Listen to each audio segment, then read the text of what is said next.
அன்பின் வடிவாய், கருணையின் கடலாய், ஏழைகளின் நம்பிக்கையாய், தமிழக அரசியல் களத்தில் ஒரு சகாப்தமாய் விளங்கிய இதய தெய்வம் புரட்சித் தலைவி அம்மா அவர்களினுடைய 77வது பிறந்தநாள் இன்று.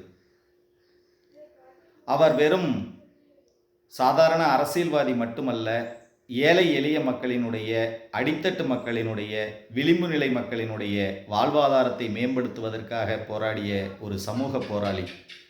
ஆம், அரசியல் வானில் ஆண்கள் மட்டுமே கோலோச்சி கொண்டிருந்த காலத்தில், அந்த காலகட்டத்தில் அம்மையார் இந்திரா காந்தி அவர்கள் கூட அரசியலில் அசைக்க முடியாத இரும்பு பெண்மணியாக இருந்தார். ஆனால் அவர் பாரம்பரியமிக்க காங்கிரஸ் குடும்பத்தில் இருந்து வந்தவர், நேருவின் மகளாக அறியப்பட்டவர்.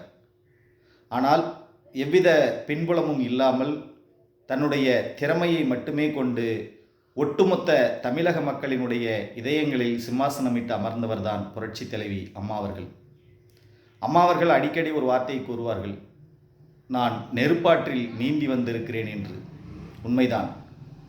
ஒரு பெண்மணியாக 1000 எதிரிகள் புடைசூழ்ந்து நின்றாலும் தன்னுடைய அபாரமான அசாத்தியமான துணிச்சலால் அவை எல்லாவற்றையும் கடந்து தமிழக மக்களின் மனங்களில் இடம் பிடித்திருக்கிறார் என்றால் நிச்சயம் அது வரவேற்பிற்குரியது.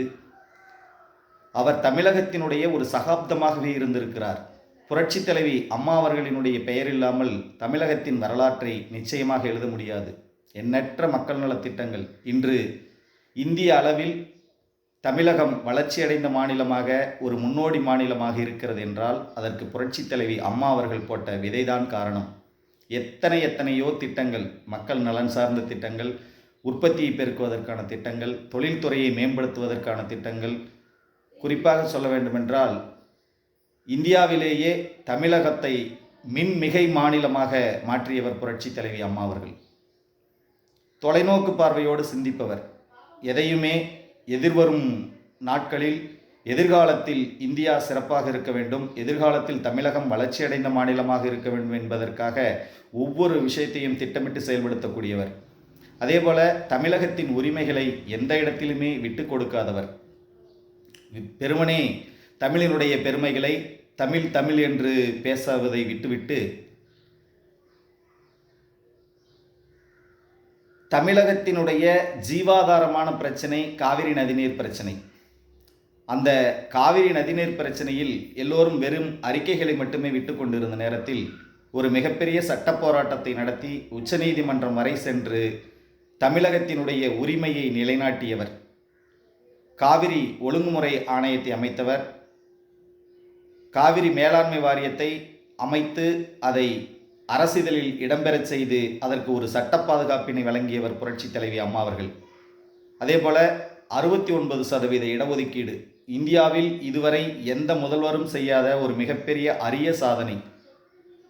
69% இடஒதுக்கீட்டை நாடாளுமன்றத்தினுடைய இரு அவைகளிலும் 3/2 பங்கு, 2/3 மெஜாரிட்டி என்று சொல்வார்கள், 3/2 பங்கு பெரும்பான்மையுடன் அதை நாடாளுமன்றத்தில் சட்டமாக நிறைவேற்றி 9வது அட்டவணையில் இடம்பெறச் செய்து 69% இடஒதுக்கீட்டிற்கு சட்ட பாதுகாப்பினை வழங்கியவர் புரட்சி தலைவி அம்மா அவர்கள்.